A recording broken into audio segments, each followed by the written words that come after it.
Hello, everyone. Welcome to episode 256 of Manage the Wild. I'm your host, Nick Madsen. Today, we're going to be talking about winter feed sites, winter feeding animals.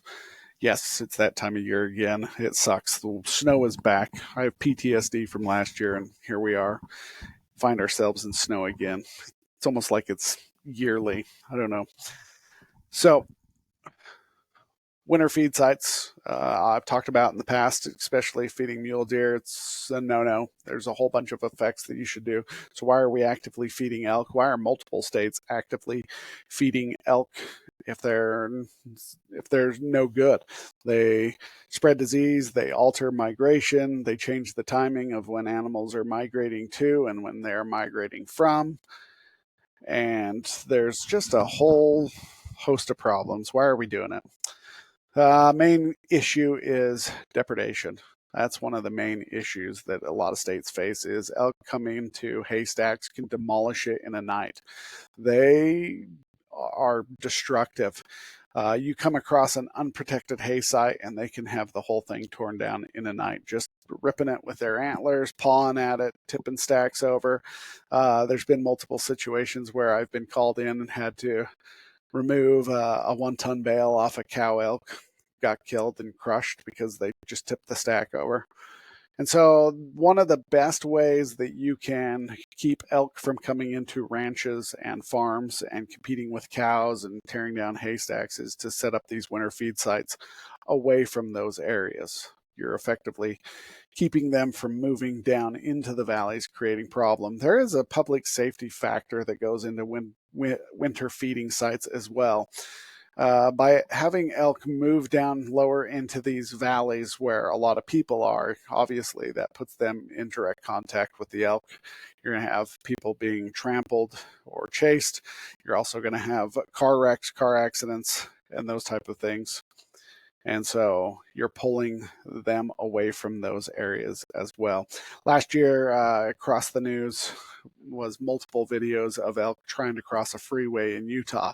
They ended up using an area as a feed site. They talked a rancher into feeding elk. He pulled them a couple of miles away from that road, fed them until basically May, the end of April, and he kept those elk from wanting to cross onto the freeway. That's another challenge we have is we've cut off the corridors for these elk to move from different locations based upon where we have set up our cities and our roadways. That creates a challenge. Another possible winter feed site reason why you would set one up is you have a lot of animals dying. Last year we saw it. We had a lot of bulls, 60 over 60 bulls, as well as cows and calves, but it was famous because of all the bulls dead on the hillside that people were driving by and seeing these dead elk laying everywhere. So you can set up feed sites for them to reduce some of the effects of the winter. Overall, when all that is said and done, because that's reactionary, when you're coming into spring, that's when you need to start deciding, is our habitat good enough, not good enough? What do we need to do? Let's say you have great habitat, you're doing everything you can, but you still have depredation. You set up these feed sites. The challenge is winter feed sites spread disease. Couple of the main concerns in our neck of the woods is chronic wasting disease as well as brucellosis. We currently don't have CWD in the area that I'm at. It's not too far away, about 50 miles south. It's been discovered. And brucellosis is in Wyoming and Idaho, but not currently where we are at. And that's one of the main issues, especially for ranchers in the ag industry. If elk that have it in Wyoming and Idaho bring it into the state of Utah, that's going to change how the ag industry does their business. So they're really focused on that. We're looking at it because brucellosis causes cows to abort their fetuses, and that's not good if you want to grow your elk population. So they are looking at it then. And there's a study that I currently have open that says that fed elk have a high prevalence of brucellosis within them, and now it's become self-sustaining in unfed herds too. So you got a challenge. The question is, what do you focus on?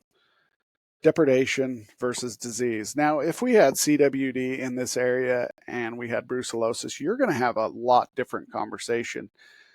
You're going to spread those animals out as far as possible. You're just going to deal with the depredation. You're going to hire more technicians. You're going to push those animals off of the feed sites. You're going to be spending a lot of time at night in the dark with cracker shells, M80s, firecrackers, chasing those animals away, because winter feed sites are going to make it much more difficult.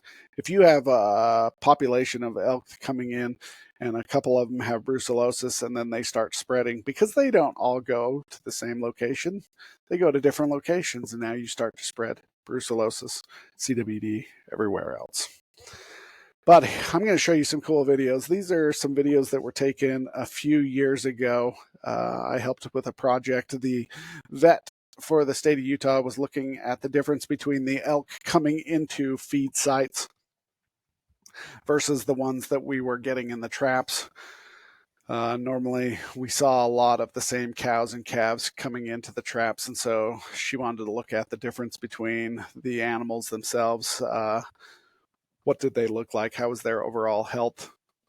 Now, I don't know how this whole study played out. I don't know if she ever finished her paper or not, but it was fun to be able to sit here as they went around and they fed all these elk, and then these elk would start feeding around me. We'd wait till the vet determined which cow or calf she wanted to dart, and then we would dart it, and then we would move in and take samples. Here's one. So we have taken all our samples from this cow, we've pulled everything, and now we have done a reversal on the drugs. We have given it another drug that counteracts the effects of the one we give it, and we are waiting for this cow to just pop up and run away. Oftentimes people think that it's like instantaneous they drop and instantaneous they're back up, and that's just not the effect. That's just not the way it happens. Sometimes you're 5 minutes before the cow or the calf or whatever it is goes down, depending on the animal and how much adrenaline it has running through it. But it was fun to be able to go through and work with the state in doing all the different studies and tests that we were doing.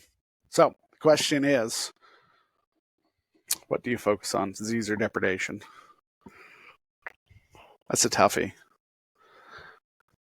I don't know.